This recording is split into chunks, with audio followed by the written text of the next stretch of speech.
Bismillahirrahmanirrahim. Assalamualaikum warahmatullahi wabarakatuh.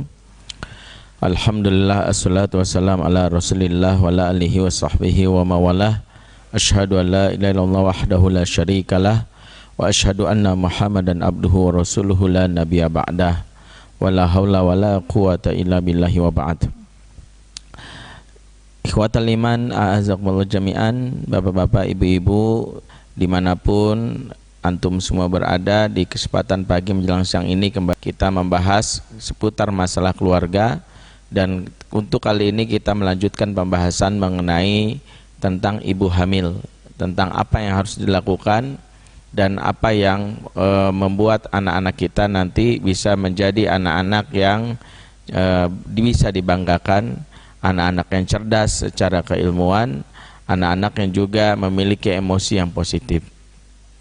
Yang jelas bagaimana Allah telah jelaskan bahwa fase kehamilan sejatinya para ulama berdasarkan hadis riwayat Bukhari menyebutkan bahwa 0 sampai umur 4 bulan yaitu fase ketika pembentukan dari setetes air mani sampai membentuk yang namanya embrio.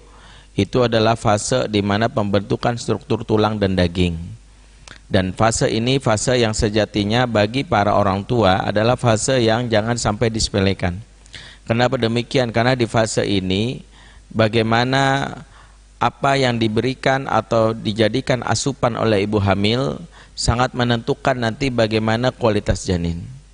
Maksudnya bagaimana? Kita sama-sama tahu bahwa sejatinya tubuh kita akan menyerap hal-hal yang positif jika memang apa yang ada dalam diri ini sesuatu yang positif, yaitu sesuatu yang halal, sesuatu yang baik.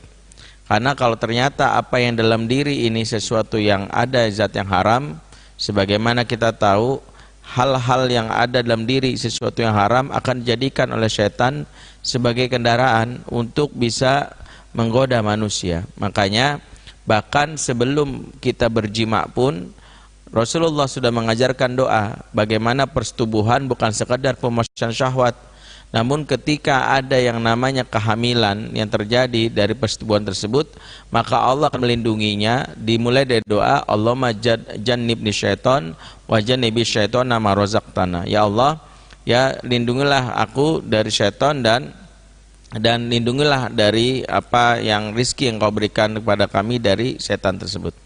Jadi kita berdoa sejak awal sebelum adanya proses pembuahan pada saat persetubuhan agar terjaga janin tersebut dari setan. Namun ada kalanya kita lengah. Lengahnya di mana? Pada saat mungkin terjadinya pembuahan atau kehamilan, setan ingin menggoda janin ini.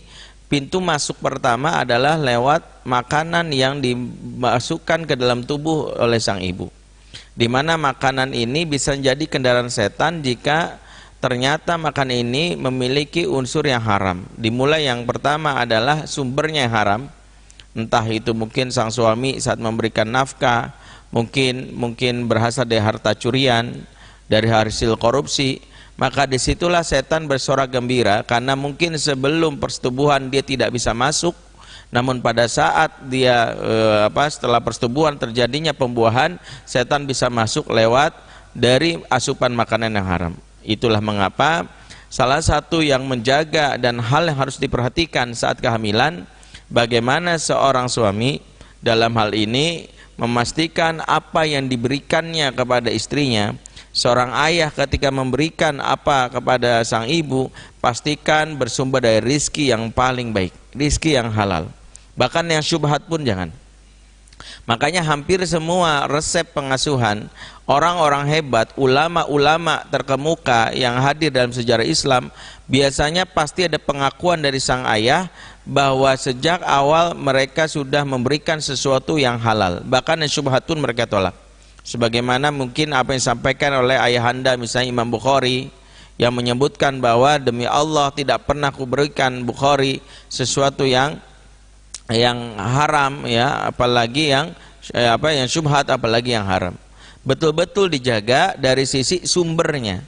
Maka seorang suami atau seorang ayah ini betul-betul saat kehamilan menjaga agar pembuahan, proses tumbuh kembang struktur tulang dan daging yang ada dalam kondisi saat ibu hamil benar-benar saat diberikan harus bersumber dari hartanya, bersumber dari hasil pekerjaannya. Kalau bisa jangan dari hasil orang lain yang kita tidak tahu apakah itu dari sumber harta yang halal atau haram. Ini yang pertama. Yang kedua, pastikan bahwa asupan makanan itu zatnya itu memang memiliki kadar atau unsur yang halal, jauh dari sesuatu yang syubhat atau lagi haram. Itulah mengapa para ulama menganjurkan memang idealnya memberi asupan atau makanan kepada ibu hamil langsung dari apa yang kita sembelih, apa yang ada di dalam rumah, apa yang kita masak, karena kita jelas kehalalannya, karena kita tahu bagaimana cara memasaknya.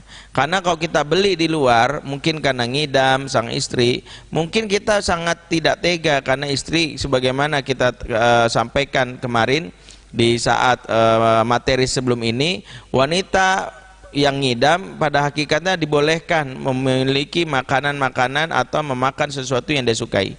Karena ini perintah Allah yang memberikan hiburan kepada wanita hamil dalam surat Maryam ayat 26. Fakuli washrobi wa qarri aina. Maka makan dan minumlah kamu dan bersenang-senanglah. Memang hak dari seorang ibu hamil mendapatkan makanan yang menyenangkan dirinya, makanan yang disukai, minuman disukai dan bersenang-senang dalam rangka menumbuhkan yang namanya rasa bahagia. Namun yang harus diperhatikan, jangan sampai makanan yang masuk adalah makanan yang jelas-jelas ternyata adalah yang mengandung unsur yang haram. Makanan yang ternyata unsur yang tidak disukai oleh Allah Subhanahu wa taala, karena patokan dalam makanan kita jelas kullu mimma fil ardi halalan thayyiban. Makalah dari apa yang di bumi ini sesuatu yang halal dan thayyib, halal dan baik. Tentu ini adalah syariat Islam. Ya, jangan tergiur dengan hanya karena selera. Ya, seorang muslim bukan hanya masalah selera, tapi juga bagaimana terkait dengan syariat. Ya, jangan tergiur dengan sekedar postingan kuliner yang kadang-kadang cuman ya memikirkan lezat. Ya, apalagi tagline sebagian keluarga bukan kullu mimma fil ardi halalan thayyiban, ya, kullu mimma fil ardi murah wa ma'nyus, kan gitu.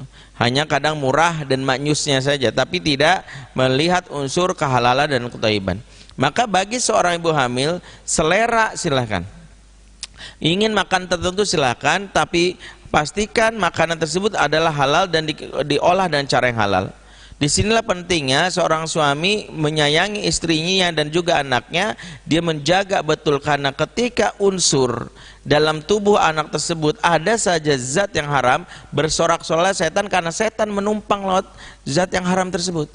Disitulah awal dari bagaimana setan ingin bermukim atau bersemayam atau menginap di dalam tubuh yang kelak ketika ditiup ruh, maka ruh ini akan digoda oleh setan sejak awal. Minimal ditutuplah bagaimana stimulan-stimulan dalam indranya dari hal-hal yang terkait dengan fitrah kebaikan. Inilah awal bagaimana rahasia yang mungkin seringkali disepelekan, bahwa masalah makanan adalah masalah yang sangat penting dalam tumbuh kembang anak. Bahkan kalau kita telusuri dari sejarah bagaimana Nabiullah Adam alaihissalam yang sejatinya berada di surga itu mengalami dosa pertama, dan inilah salah satu cara iblis menggelincirkan manusia hanya dari satu hal yang disukai, yaitu lewat makanan, yaitu at-ta'am.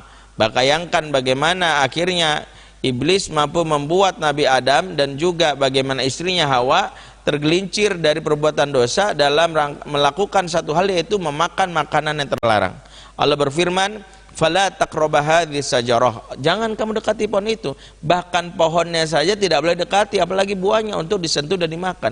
Namun ternyata bagaimana iming-iming iblis memberikan motivasi dan memberikan nasihat yang sejatinya adalah sesuatu yang menyesatkan, membuat Nabi Adam tergelincir, dan itulah awal dari dosa pertama, yaitu makhluk Allah, yaitu adalah makanan. Dari sini para ulama menyimpulkan, sebagaimana kakek moyang kita tergelincir lewat makanan, maka begitulah dilakukan kepada keturunannya, kepada Bani Adam, kepada anak manusia, maka iblis masuk lewat makanan. Makanya dari sisi tumbuh kembang, baik anak-anak yang selama ini dari bayinya atau saat ABG-nya, kalau mengalami hal-hal yang menyebalkan dalam prakteknya, maka periksalah sumber makanannya. Apakah dari yang halal atau jangan-jangan dari yang haram, apakah cara memperolehnya rizkinya juga rizki yang haram. Dan ini sering kami sampaikan. Pernah saya mendapatkan misalnya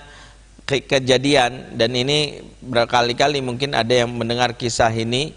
Salah seorang supir ojek online ya, pernah ketika saya saya waktu itu belum malam-malam dapat jadwal kajian di sebuah BUMN, belum ada supir, dan kalau bawa mobil sendiri kayaknya nggak sanggup. Akhirnya saya berpikir bagaimana saya naik ojek online ya. Waktu itu masih booming, masih baru ya, dan bagi saya itu adalah hal yang menarik gitu. Ketika akhirnya ba'da Isya jam 8, jam 9 saya pulang, jam setengah 9 saya pesan ojek online ini dalam keadaan lelah sekali. Tiba-tiba ya dapatlah saya ojek online yang ingin mengantar saya pulang, tapi ojek online ini memang ya dalam kondisi lelah, dia mencoba ramah tapi kadang-kadang banyak omongnya gitu. Sehingga membuat saya juga bingung menyikapinya. Dari awal dia menanya, mau malam Pak, mau pakai masker atau enggak? Ya silakan, ya pakailah saya bilang. Mau pakai helm, ya pakailah saya bilang. Begitu saya naik kendaraannya, ada aja diobrolin, bawa motornya pelan, nanya, Bapak kerja di sini Pak? Saya bilang iya. Saya bilang, ketika Bapak kerja di sini Pak? Saya bilang enggak. Oh, kerja di mana Pak? Saya jawab, karena saya lagi capek. Ya di mana-mana, saya bilang. Oh, di mana-mana ya Pak. Oh, emang Bapak kerjanya apa Pak? Kok banyak-banyak kerjaannya? Saya bilang ngajar. Oh, Bapak ngajar. Oh, ngajar apa Pak? Kemudian saya bilang ngajar ngaji. Oh, Bapak Ustadz. Oh, kebetulan tuh, kalau gitu saya boleh nanya dong Pak Ustadz. Saya bilang dari tadi situ udah banyak nanya. Saya bilang, nanya lagi. Saya bilang, ya memang maksudnya gitu Ustadz. Waduh, pas banget nih. Akhirnya karena sudah, ya udahlah namanya Ustadz ya harus mencoba untuk melayani umat kan. Ya udah, mau nanya apa? Saya bilang. Dan pertanyaannya simple. Dia bilang hanya dia bercerita bahwa dia dapat tawaran dari temannya memakai aplikasi yang fungsinya untuk aplikasi ini memang aplikasi ilegal, tapi manfaatnya dia bisa memblok semua tawaran GoFood ya, GoFood yang ada di dalam permintaan dari konsumen yang larinya bisa aja ke dia. Saya juga nggak tahu ya, mungkin silakan kalau ada yang mau klarifikasi.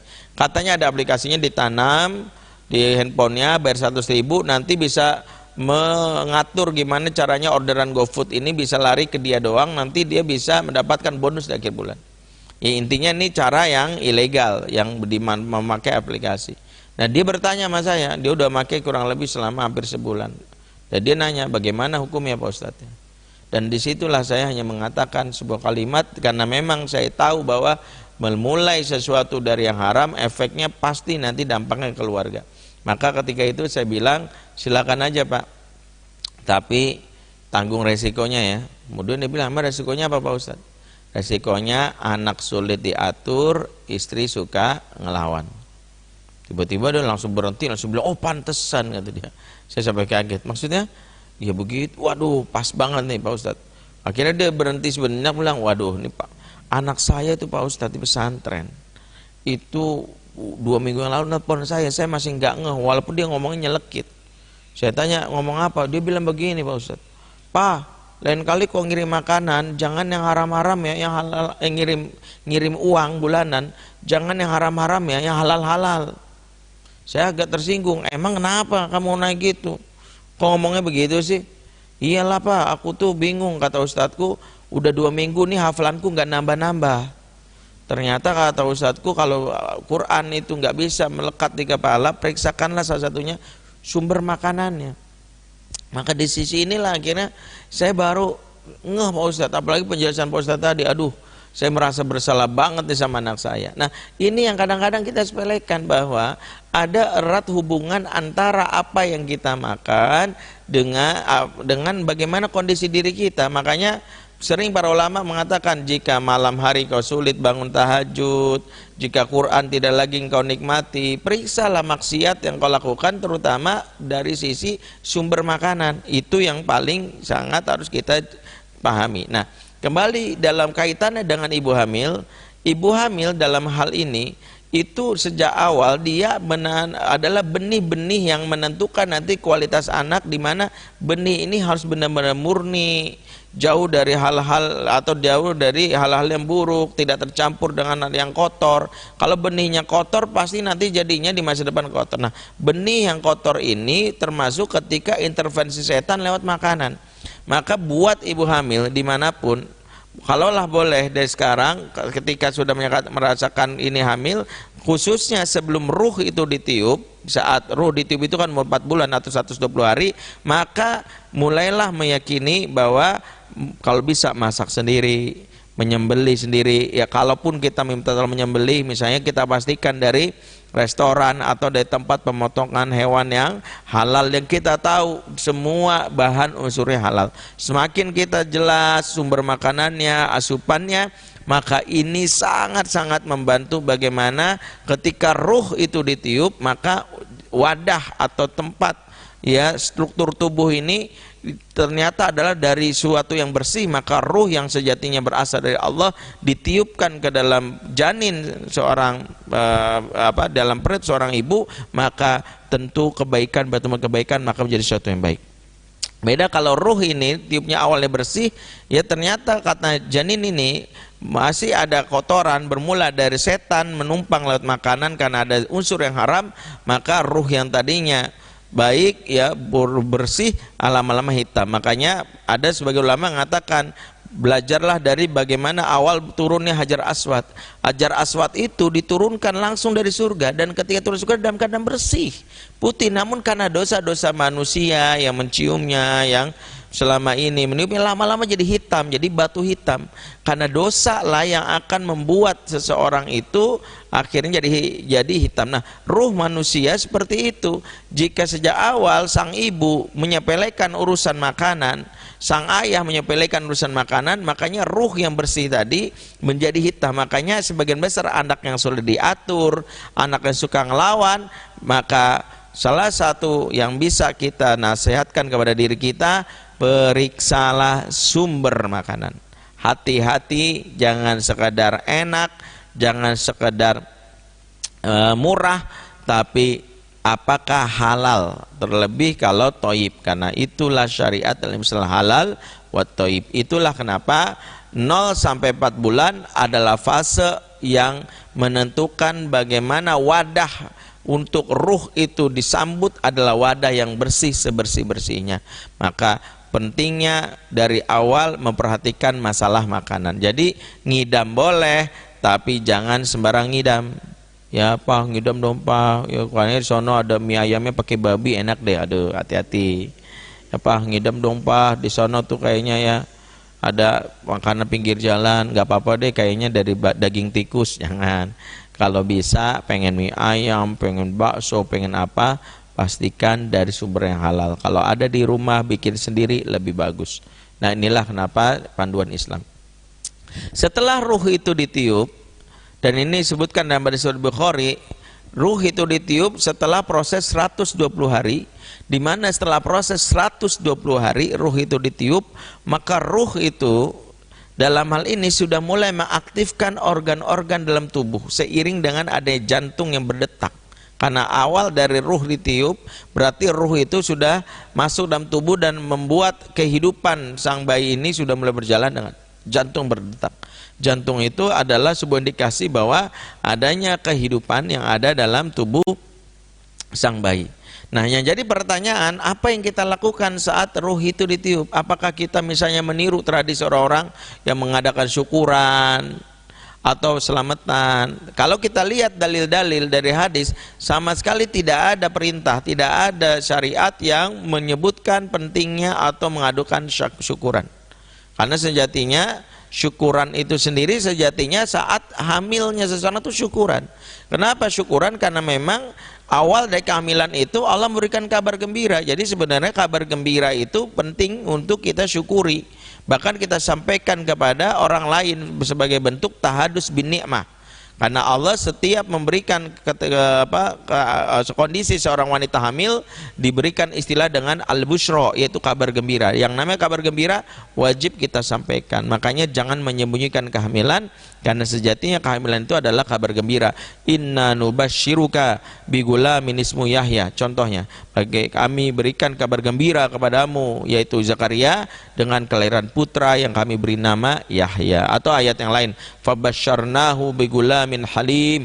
Kami beri kabar gembira kepadanya, itu kepada Ibrahim, dengan putra yang sabar, yaitu namanya Ismail. Artinya inilah kabar gembira. Makanya saat seseorang mendapatkan kabar dia hamil, maka boleh sampaikan bagian dari rasa syukurnya. Nah, boleh kita memberikan makanan, memberikan hadiah, karena syukur itu bisa bifi'li, dengan yang namanya yang namanya perbuatan, yaitu dengan syukur bifi'li apa? Memberikan kebaikan kepada tetangga.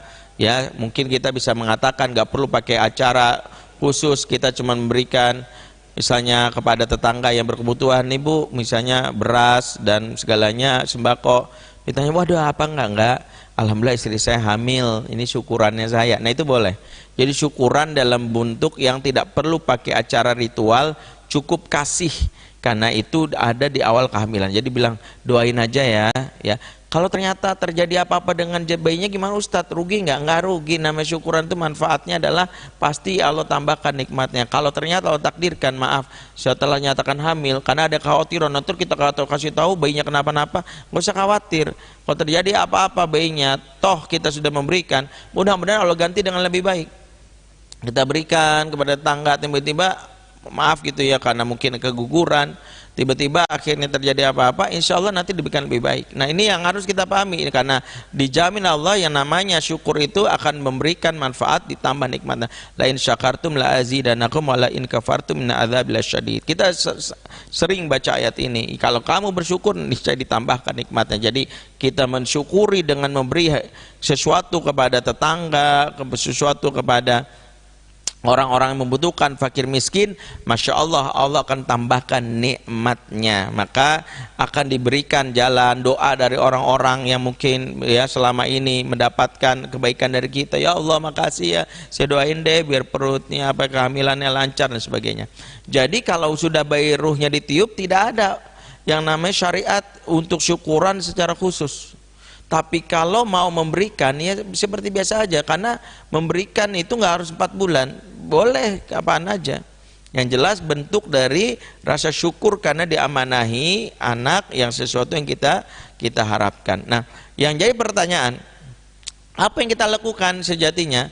Tidak ada ritual khusus, tidak ada ibadah khusus, tapi yang harus kita lakukan adalah di fase bayi itu umur 4 bulan, maka Allah telah menciptakan organ-organ yang dalam hadis dan Muslim pertama kali adalah pendengarannya, kedua adalah penglihatannya, demikian juga baru adalah kulitnya, bentuk wajah dan sebagainya. Dan itu dijelaskan secara berurutan. Dan hal ini juga disebutkan dalam surat An-Nahl, ya, Allah berfirman di dalam surat An-Nahl ayat 69, ya, kalau tidak salah ya. Allah berfirman, wallahu akhrajakum min butuni ummahatikum la ta'lamuna syai'a wa ja'ala lakumus sam'a wal absar wal afidah la'allakum tashkurun. Minimal ada 3 organ yang secara berurutan Allah ciptakan. Di dalam ayat ini Allah berfirman, pertama, Allah keluarkan kamu dari perut ibumu dalam keadaan tidak tahu apa-apa. Ini ada di surat An-Nahl ayat 79 ya. Tadi bukan 69 selarat, 79 ya. 79 atau 76, afwan. Ini ayatnya agak lupa nih. Allah keluarkan kamu di perut ibu dan keadaan tidak tahu apa-apa, dan Allah menjadikan pendengaran, penglihatan dan hati agar kalian bersyukur. Urutan pertama saat bayi baru ditiup ruhnya, saat jantungnya berdetak, maka yang pertama kali aktif adalah pendengaran. Maka pendengaran memang adalah organ pertama yang kenapa distimulan. Itulah kenapa Islam memiliki syariat awal bayi baru lahir diazankan, karena memang pendengaranlah pertama kali aktif, dan itu akan sinkron dengan apa yang disebutkan oleh Allah dalam Al-Quran dan juga hadis riwayat Muslim. Maka dalam umur, pada saat bayi sudah berumur 4 bulan, yang pertama harus dijaga bahwa hati-hati bicara, hati-hati memberikan stimulan terhadap apa dalam kandungan si bayi, apa dalam kandungan si ibu. Jangan sampai bayi pada saat dia mulai mendengarkan ini, ibu tanpa sadar mendengarkan sesuatu yang akan merusak fitrah kebaikannya. Apa fitrah kebaikan? Fitrahnya fitrah tauhid, tapi sang ibu ya pada saat lagi umur 4 bulan baru mendengar ya, lagi seneng ya dengerin TikTok ya, ikut goyang mamah muda lagi ngetren katanya. Nah, ibu gara-gara itu tuh anak akhirnya dari kecil udah TikTokan. Walaupun mungkin nggak goyang-goyang seperti ibu, tapi isi kepalanya malah dengerin musik, dengerin kalimat-kalimat yang buruk. Apalagi kalau ibu sambil dengerin gosip, dengerin, maka inilah yang akan direkam di kepalanya. Jangan salah, karena bayi sejatinya sejak awal tumbuh kembangnya berdasarkan beberapa riset merekam sehari kurang lebih 1.500 kosakata baru. Jadi bayi sejatinya merekam 1.500 kosakata baru. Ini isyarat bahwa apa yang terdengar oleh bayi dari sekitarnya itu akan direkam di kepalanya, yang kelak dia akan keluarkan di saat organ lisannya itu sudah mulai aktif. Lisan mengeluarkan apa yang ada di dalam kepala, di mana kepala tersimpan sesuatu yang direkam pertama kali oleh telinga. Ingat, telinga merekam, kemudian disimpan di kepala. Ketika kepala ini sudah penuh, lisan sudah aktif, dikeluarkan. Lisan hanya mengeluarkan apa yang ada di kepala. Nah, ini ditentukan di mana? Pada saat bayi berumur 4 bulan awal-awal. Sehingga kalau kita memang punya konsentrasi, punya keinginan untuk anaknya, ya Allah saya pengen seperti ustadz ini, ustadz anak ini yang ada di hafiz Quran, saya pengen banget anak saya hafiz Quran, tapi kan saya bukan ustazah, saya bukan seorang ahli Quran, gimana caranya? Jangan takut, Bu. Sejatinya kalau ibu komitmen saja dari 4 bulan sang bayi dengerin ayat-ayat Allah, dengerin kalimat-kalimat tauhid, maka ini akan membantu sang bayi untuk saat ini dia bisa menampung isi kepalanya dengan merekam tadi kosakata yang bermula dari Al-Quran. Nanti saat dia pertama kali bicara, jangan kaget kalau ternyata kok dia bicara ngomongan Al-Quran. Ini karena sang ibu sudah menstimulusnya di saat proses tumbuh kembang awalnya. Ya, ada kisah misalnya di Aljazair, seorang anak bernama Abdurrahman Faiz, di mana Abdurrahman Faiz ceritakan seorang anak yang hafal Quran dari umur 3 tahun, dan itu adalah suatu yang orang bilang seperti mukjizat, ya, suatu karomah yang luar biasa. Hal yang dimiliki oleh seorang anak manusia 3 tahun sudah hafal Quran. Ditelusurilah, ibunya ternyata bukan ustazah, bapaknya juga bukan seorang ustaz, ternyata hanya seorang pegawai negeri. Mereka seorang penasaran, apakah mungkin di kepalanya tiba-tiba ada sesuatu yang membuat dia hafal Quran atau benar-benar mukjizat. Ternyata setelah digali, ada hal yang mungkin jadi pelajaran. Yang pertama adalah sang ibu saat pertama kali dia dinyatakan hamil, dia sudah komitmen untuk hanya mendengar sesuatu yang ada di kepalanya, itu adalah Al-Quran. Makanya diarahkan minatnya pada Al-Quran. Dia menghibur dirinya nyetel Al-Quran murotal. Kemudian kalau dia nonton TV, dia tayangan Al-Quran, entah itu mungkin TV yang mungkin ada siaran Qurannya yang menampilkan gambar di Mekah dan Madinah, atau kajian-kajian Quran.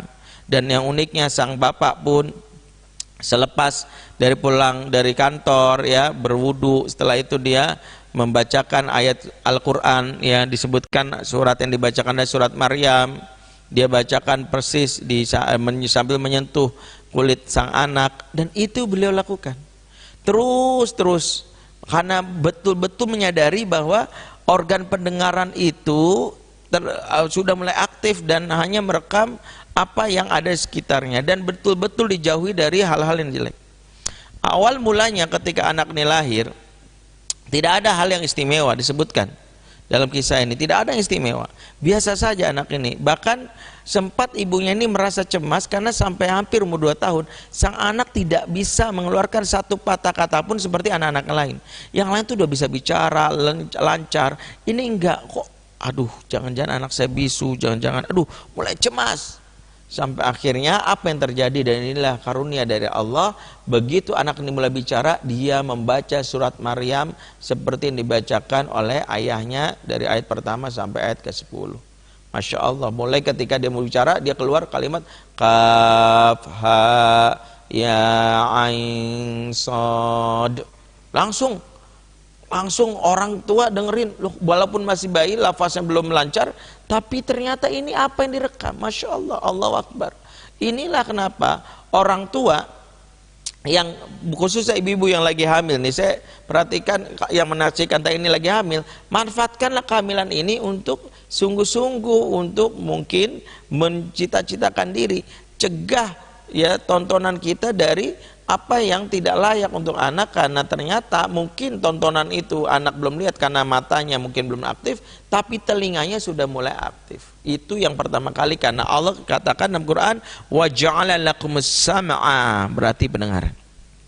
Maka saat dalam keadaan hamil inilah kenapa pentingnya seseorang, dalam hal ini seorang ibu, mulailah memberi stimulan dengan kehamilan.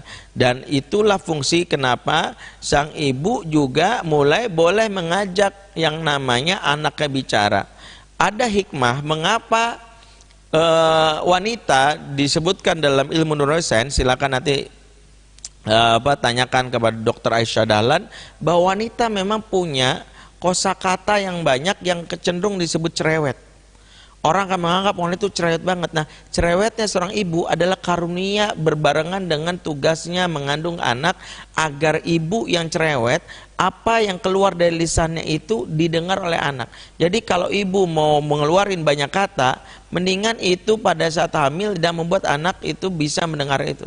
Jadi ibu pengen ngoceh, ya, berkisah, apapun, atau bersolawat, ibu sambil bersolawat atau bersenandung yang baik, ya, ya Rabbi bil Mustafa, boleh, balik maqasidana, boleh. Kalau bersolawat nggak ada masalah. Atau Allahumma sholli wassalim ala, boleh. Sayyidina ya Maulana Muhammad, boleh. Atau kalau mau yang nggak harus senandung, boleh. Yang paling bagus Al-Quran, Bismillahirrahmanirrahim, yang ayat ringan aja, Qul huwallahu ahad, karena kan ibu hafalannya saking ikhlasnya cuma surat Al-Ikhlas kan gitu. Jadi boleh ibu baca Al-Ikhlas, Al-Fatihah, itu ibu lampiaskan, karena itu juga bagian dari cara ibu untuk menyehatkan jiwa, karena ibu harus banyak ngoceh. Tapi jangan banyak diem. Kalau diem nanti ocehannya yang jelek-jelek. Makanya ibu banyakin ngocehannya gimana? Ocehannya positif. Nah, ini salah satunya dengan banyak ngomong. Nah, banyak ngomongnya itulah yang nanti didengarkan oleh anak. Ini kenapa? Yang kedua adalah sang ayah pun di awal-awal, ya, pada saat tumbuh kembang harus mulai banyak bicara. Bahkan kalau secara struktur, ya, dalam hal ini struktur otak anak, suara bapak itu lebih pas untuk gelombang suaranya ke di telinga anak, karena suara bapak lebih rendah, ya, lebih ngebas, dan itu ternyata pas untuk bayi di dalam kandungan dibandingkan ibu yang cenderung sopran atau tinggi. Makanya ibu memang pada saat awal kandungan memang kalau boleh dibilang dia masih menyisakan energi ngomongnya kepada anak, ya, karena mungkin ibu akan bisa banyak bicara nanti kalau bayi baru lahir. Siapa yang bisa mungkin menggantikan itu? Bapak. Dan ini ada manfaatnya untuk bapak. Manfaatnya apa? Bapak yang sejak awal ngajak anak bayinya yang sudah terstimulus pendengarannya itu diajak ngobrol, membantu yang namanya sang anak dalam hal ini untuk misalnya mendapatkan yang namanya suara referensi yang membuat dia mengenal siapa orang terdekatnya, ya, sound familiar. Siapa yang pertama kali didengar, itulah yang akan nanti membuat dia mudah sekali mendapatkan fokus atau perhatian. Makanya bapak yang sering ngajak ngobrol, baik itu menyebutkan ayat suci Al-Quran, mengatakan, nah, ya, ini papa ya nak, ya, bukan tetangga, ini pastikan papa. Nanti nggak perlu dilihatkan wajahnya, kelak ketika anak nanti baru lahir, suara bapak ini akan mudah sekali dikenali. Misalnya ketika ada suara anak nangis, tiba-tiba bapaknya bilang adek, Maka apa yang terjadi? Anak akan tiba-tiba, hah? Kenapa tiba-tiba dia tadinya nangis tiba-tiba diam? Karena dia merasa kok ada sesuatu yang saya sering aku dengar. Lambat-lambat dia akan mulai melihat itulah yang sosok yang selama ini banyak bicara saat dia dalam kandungan. Inilah kenapa antara ayah dan ibu punya porsi yang paling utama, hal yang harus dilakukan yaitu adalah menjaga betul yang namanya kondisi yang pendengaran bayi agar mudah stimulus. Ini yang paling penting. Terus apa berikut yang dilakukan? Yang penting adalah, mungkin sudah kami ulas sebelumnya, bahwa fase kehamilan itu menentukan nanti tumbuh kembang otak, di mana struktur otak juga nanti setelah 4 bulan itu juga 4 bulan sampai ke atas struktur otak dipengaruhi oleh kondisi emosi ibu. Maka yang harus dijaga oleh orang tua yang pertama adalah memastikan bahwa kondisi emosi sang ibu selalu positif. Kami sudah bahas kemarin, jangan sampai ada ibu yang stres, karena itu menentukan banget nanti kondisi otak sang bayi yang sedang dibentuk saat awal-awal tumbuh kembangnya. Jadi ibu harus happy. Happy-nya seorang ibu tadi tentukan bagaimana ibu punya stimulan yang membuat dia nyaman. Mulai dari haknya seorang ibu untuk yang disebut wa qurri aina di ayat surat Al-Maryam 26. Ibu boleh menyenangkan mata. Ibu boleh misalnya jalan-jalan, ya. Di sini wa qurri aina kan sesuatu yang menyenangkan mata. Menyenangkan mata itu pasti larinya ke hati. Dari mata membuat nyaman, larinya ke hati. Ibu misalnya melihat pemandangannya seger, ya.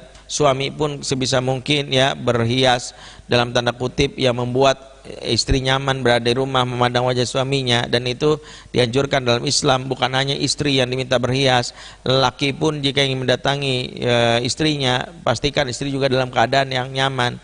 Itulah bolehnya dia misalnya berhias dalam tanda kutip sesuai dengan kelaki-lakiannya. Tentu bukan hias yang dimaksudkan adalah memakai make up, shadow, eyeshadow gitu, sekarang enggak. Maksudnya laki-laki mungkin berpakaian yang baik, ya, disisir rambutnya, kemudian memakai parfum yang membuat istri merasa betah. Ketika istri merasa betah, merasa nyaman, apa yang terjadi? Dia pun akan mempengaruhi kondisi janin. Yang kedua, pastikan anak tidak mendapatkan penghancur struktur sel otak, yaitu desibel suara yang merusak. 1, jangan sekali-sekali berteriak di depan ibu hamil, karena menurut riset bayi di bawah 5 tahun termasuk dalam kandungan, setiap 1 kali teriakan menghancurkan sekitar 10.000 sel otaknya. Ini salah satu yang harus dipahami. Islam melarang berteriak-teriak karena memang teriakan itu tidak layak berada di rumah yang kita bangun sebagai rumah surga. Kita ingin rumah kita sebut baiti jannati, rumah teriak. Allah menyebutkan ini justru karakter penduduk neraka. Allah berfirman dalam surat Al-Fussilat ayat 35, hum yastarihuna fiha, di dalamnya hati-hati, kebiasaan teriak adalah kebiasaan penduduk neraka. Maka jangan terbiasa berteriak apalagi ke dalam kepada bayi hamil. Nanti juga ini menjadi sebuah perhatian betul, termasuk saat bayi baru lahir jangan sampai dikagetin. Ketika bayi baru lahir, termasuk dia menjaga dari teriakan atau kaget, misalnya seolah-olah lucu, dar, nggak boleh. Karena itu akan menghancurkan 10.000 sel otak yang akan mempengaruhi kecerdasannya. Kalau otak ini selalu diteriaki, salah satu hasil riset yang di scan dari MRI, saya pernah melihat hasilnya pada saat saya di Singapura. Waktu itu ada sebuah konferensi ayah disampaikan oleh salah satu profesor namanya Gregory Slayton. Bagian otak yang sering diteriaki itu nampak seperti hitam, seperti angus. Kalau yang mendapatkan kalimat lembut itu seperti yang namanya cerah, dan itu warnanya orange. Nah, kenapa di umur-umur kata saat bayi dalam kandungan kita kalaupun mau bicara biasakan berbisik, itu udah cukup didengar. Ya, atau bicara yang seadanya, nggak ada masalah, dia tahu suara kita, insya Allah. Ini mengapa seorang harus melatih menjaga desibel suaranya di depan ibu hamil. Tidak boleh berteriak atau membuat sang ibu kaget, yang akan, apalagi ini sungguh kezoliman luar biasa, budaya ngeprank kepada ibu hamil. Ngeprank saja itu sejatinya dalam Islam itu sesuatu yang yang perbuatan jahil dan tercela. Ya, karena Rasulullah mengatakan la yahillu la yahil muslim an yuri'a muslimun, ya, al muslim. Tidaklah halal seorang muslim menakut-nakuti muslim yang lain. Ngeprank itu kan kayak menakut-nakuti, hati-hati. Apalagi ibu hamil, itu dosanya kuadrat tuh. Kenapa ibu hamil kalau di prank dia cemas, takut, itu kondisi janin itu taruhannya. Maka seorang bapak khususnya menjaga istrinya, melindungi istrinya dari prank-prank, atau dia sendiri jangan jadi pembuli dalam hal ini kepada sang istri. Hati-hati, istri yang di prank kaget, ya, entah mungkin maksudnya bercanda, tapi yang terjadi kontraksi atau kondisi otak janin itu yang jadi taruhannya. Jangan bercanda dalam urusan berkaitan dengan kandungan, karena itu betul-betul dijaga, karena kita ingin mencetak bayi yang hebat, kita ingin mencetak bayi yang menjadi generasi yang terbaik. Salah satunya memuliakan ibu hamil, yang tadi sudah kami sampaikan, menjaga stimulan otak supaya sang bayi ibu tetap happy, dimulai dari asupan, terima apa hal yang terkait dengan apa yang berkaitan dengan rasa nyamannya, yang membuat sang bayi juga nyaman. Terus bagaimana Ustadz kalau mengalami kegelisahan? Apa yang harus dilakukan oleh seorang istri, terutama suami? Mudah-mudahan yang menyaksikannya adalah para suami. Ketika istri gelisah, dan itu bagian dari hormon pada saat kehamilan yang kadang tidak stabil, sejatinya kegelisahan itu mudah sekali asal seorang suami siap untuk melakukannya. Apa sih yang dibutuhkan saat istri gelisah? Yaitu dia ingin mendapatkan sentuhan di kulit dengan rasa nyaman. Karena sentuhan kulit adalah awal dari pintu mendapatkan rasa gembira. Dalam surat Az-Zumar ayat 23 Allah berfirman, "Tsumma talinu juluduhum wa qulubuhum ila dzikrillah." Kemudian tenanglah kulitnya, kemudian perasaan mereka dalam rangka mengingat Allah. Tenang dulu kulit, baru perasaan. Inilah kenapa saat seorang wanita dalam keadaan gelisah hamil, sebenarnya dia cuma butuh usapan sering di punggung, sering diusap di bagian telapak tangannya, sering diusap bagian punggungnya. Ini yang harus maaf para suami lakukan. Karena ketika dia sudah tenang dari rasa cemas, bahkan lebih bagusnya kalau dipeluk dan bukanlah sesuatu yang salah, bahkan ya menurut para dokter kalau misalnya dia bergairah untuk diajak berhubungan intim, sebagian para ahli mengatakan silahkan saja ya melakukan hubungan intim, bahkan membantu membuka proses ya jalan kelahiran nanti. Karena ternyata hubungan intim yang mungkin dinikmati sama-sama, terutama bagi seorang istri, itu justru memicu hormon happiness, hormon kegembiraan, di mana hormon kegembiraan itu juga membuat dia merasa tenang. Karena manusia, ya khususnya wanita itu berbeda laki-laki, hormon kegembiraannya itu yang dominan adalah oksitosin. Nah, kalau oksitosinnya itu banyak keluar dalam diri dia, membantu menenangkan. Dan itu ternyata oksitosin diperoleh lewat selain dengan sentuhan, dekapan, juga termasuk lewat aktivitas seksual yang menyenangkan bagi sang wanita. Jadi silahkan.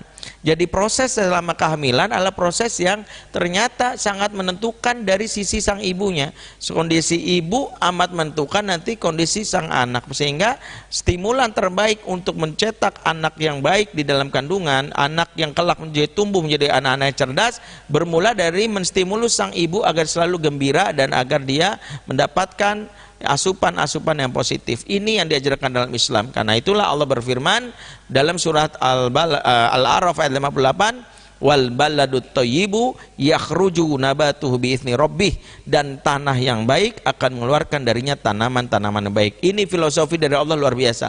Makna tanah di sini adalah ibu, di mana ibu kalau baik akan mengeluarkan tanaman yang baik. Disinilah bayi maksudnya akan keluar dari tumbuh tanah yang baik. Sang ibu diibaratkan tanah karena memang dalam ayat yang lain surah Al-Baqarah 223 Allah berfirman, nisaukum harthul lakum, istri-istrimu para wanita itu ibarat harth, yaitu tanah ladang. Kalau dalam surah Al-Baqarah 23 disebut harth, yaitu tanah ladang, dan surat surat Al-A'raf 58 disebut balad, yaitu adalah disebut tanah yang luas. Dalam hal inilah kenapa kondisi ibu ibarat tanah, sehingga kalau seseorang hamil dalam hal ini untuk kualitas sang ibu menentukan betul nanti kualitas anak. Sehingga disinilah ketika sebuah masyarakat yang islami ingin mencetak generasi unggul masa depan, maka mereka sangat peduli terhadap ibu hamil. Misalnya satu komplek pengajian peduli kalau ada yang hamil, berikan gembiraan, bahkan ada iuran supaya dia nggak stres mikirin biaya lahiran, bahkan nanti setelah dia lahiran dia harus diberikan ya hiburan supaya tidak mengalami baby blues. Ini adalah cikal bakal dari generasi hebat di masa depan. Sekiranya wanita-wanita muslimah menyadari hal ini, khususnya di sebuah komplek, di sebuah organisasi, di sebuah pengajian, peduli terhadap ibu hamil, maka ibu hamil ini yang happy akan membawa kepada kebahagiaan anak-anak yang tumbuh sehat, cerdas, dan mudah diarahkan kepada kebaikan. Itulah mungkin salah satu yang bisa kami sampaikan, lanjutan dari materi sebelumnya tentang apa yang dilakukan di saat ibu hamil. Kita akan lanjutkan pembahasan khususnya mengenai masalah keluarga dan anak di pekan setelah ini. Itu mungkin yang bisa sampaikan. Kita masuk kepada sesi tanya jawab ya. Sini sudah mulai ada sesi tanya jawab dari insyaallah ya. Ini dari kita mulai dulu ya, dari Bapak Muhammad Ansori.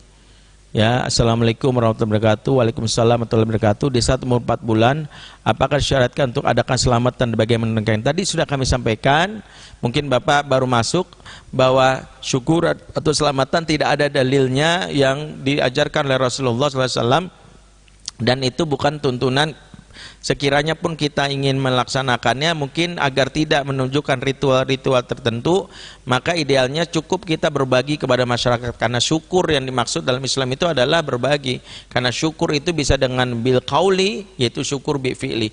Bahkan sebenarnya sebelum 4 bulan, tadi sudah kami sampaikan bahwa sebelum 4 bulan saat dinyatakan ya 2 garis biru itu istri kita hamil, maka itulah kegembiraan yang sejatinya kita berikan dengan yang namanya kebaikan ya, yaitu dengan menyembelih kambing, berikan kepada tetangga atau berbagi pada fakir miskin. Karena zaman dahulu orang-orang terdahulu kalau bergembira, mendapatkan kabar gembira, mereka wujudkan dalam bentuk yang namanya sedekah, dalam bentuk kebaikan yang diberikan kepada yang lain. Jadi tidak mesti menunggu 4 bulan, bahkan ketika mungkin bayi sudah dalam kandungan 1 bulan, begitu tes pack, begitu dinyatakan ada 2 garis biru, Pak atau Mas aku hamil, maka kita syukur alhamdulillah. Setelah itu kita niatkan ya dari gaji kita berikan kepada orang terdekat ya. Wallahu a'lam bishawab. Assalamualaikum warahmatullahi wabarakatuh. Waalaikumsalam warahmatullahi wabarakatuh. Dari Ibu Rahmatian, bagaimana aturan fidyah? Wah, ini jika batal puasa saya 8 hari, bagaimana aturan bayar fidyahnya? Yang jelas bayar fidyah itu yang pertama saya mengambil pendapat Abdullah bin Umar untuk memudahkan, dan juga Abdullah bin Abbas, bahwa aturan bayar fidyah cukup ya, tanpa harus mengganti bagi ibu hamil dan ibu menyusui, cukup membayar dari biaya makan 1 kali kepada 1 orang ya, dalam berapa kali. Jadi kalau misalnya 8 kali ya, kita kalikan aja 8 kali. Yang utama membayar dengan cara memasakkan berikut lauknya. Jadi ibu boleh memasakkan berikut lauknya kepada orang atau tetangga. Atau yang kedua membayar dengan biaya tertentu ya, untuk kepada laznas ya, lembaga zakat yang tepatnya. Sebagian ulama ada yang memakruhkan kalau sekedar memberi uang, karena khawatir esensi dari fidyah yang disebut memberi makanan ya. Karena dalam Al-Quran kan disebutkan bahwa kalau kamu tidak mampu maka memberikan makanan kepada orang miskin ya, kan disebutkan dalam surah Al-Baqarah, memberikan fidyah ya, memberikan makanan kepada orang miskin. Khawatirnya kalau kita kasih uang ke orang miskin dibeliin pulsa ya, dibeliin kuota ya, makanya makasih ya Bu, ini fidyah saya, dibeliin kuota. Kuota itu nggak ada dalam babnya fidyah ya. Kalau kuotanya itu dari bab fidyah, kuota kita bisa jadi dalam sehari 10 giga kita kasih ke dia, kan nggak begitu. Jadi konsumsinya sebenarnya adalah makanan. Maka idealnya adalah langsung berikan bahan makanan pokok ya, belikan beras aja udah cukup ya, kalau bisa ditambah lauknya ya. Wallahu a'lam bishawab. Apakah aturannya harus dibayar di bulan puasa atau bisa di bulan lain? Di bulan lain boleh. Ya, di bulan lain boleh. Para ulama mengatakan yang jelas lebih cepat lebih baik ya. Baik, berikutnya ada pertanyaan lagi dari Assalamualaikum Ustadz, apakah ada surat-surat tertentu dalam Al-Quran yang disyariatkan untuk dibaca selama masa kehamilan? Saya tidak menemukan dalil yang kuat atau dari beberapa hadis apakah ada anjuran khusus yang membaca, kecuali memang anjuran beberapa ulama yang mungkin berkaitan dengan nilai-nilai pengajaran yang diharapkan dipelajari oleh seorang ibu di saat kehamilan sebelum dia mendidik anaknya.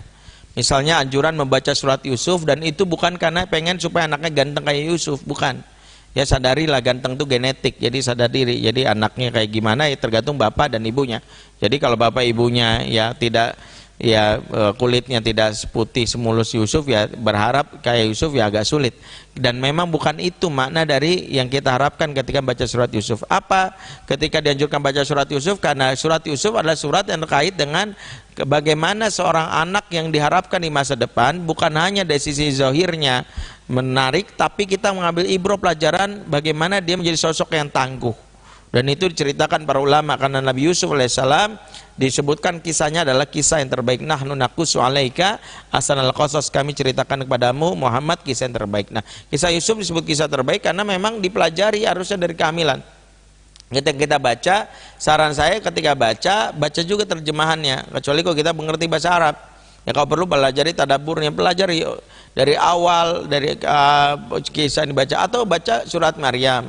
Surat Maryam ini juga berkaitan dengan bagaimana seorang anak wanita yang Allah pilihkan ya sebagai wanita terbaik, atau surat Ali Imran.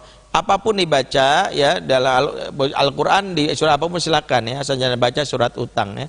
Ya karena bikin stres nanti ya. Atau surat cinta dari mantan itu juga nggak boleh. Ya, silakan. Berikutnya, Assalamualaikum Ustaz, bertanya teknik ini harus dipraktikkan ya.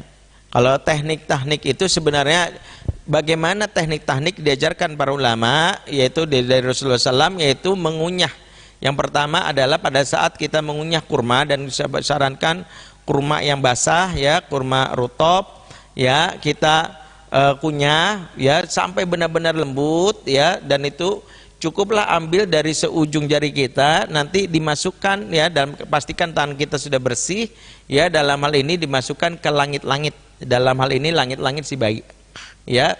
Dan langit bayi kapan itu lakukan? Pada saat dia baru lahir, pada saat baru lahir kita gendong, dan itu boleh lakukan setelah itu boleh, tapi baru lahir disarankan kita langsung masukkan ke langit-langitnya, atau boleh mengambil dari madu yang jelas manis ya.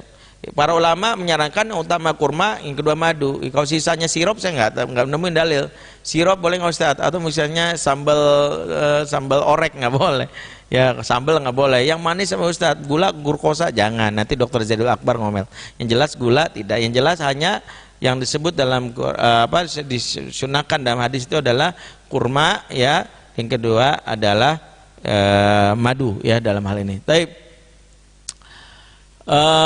bagaimana cara kita agar istiqomah membiasakan diri untuk membuat amalan baik di saat hamil, karena seringkali kita tidak konsisten ya. Ada hal yang memang harus kita perhatikan dari sisi struktur ilmu otak, bagaimana kebaikan itu bisa dirasa konsisten kalau kita merasa puas terhadap apa capaian kita. Karena itu setiap ingin melakukan perbuatan, itulah kenapa kita boleh melakukan bagan daftar kebaikan atau amalan yaumiyah yang bisa kita contreng. Setiap contrengan ini akan membantu, ternyata berdasarkan riset. Misalnya hari ini ibu sudah melakukan yang namanya bangun pagi kemudian baca Quran, ibu mencontrengnya, dan itu juga kita misalnya tahu kenapa anak-anak SD melakukan itu. Ternyata contrengan ini menstimulus hormon yang namanya kebahagiaan, yang namanya oksitosin, serotonin, dopamin, endorfin, yang akan memicu kita untuk merecall kembali di saat besok. Aduh, kayaknya enak nih kalau bangun pagi, karena kita melihat contrengan itu.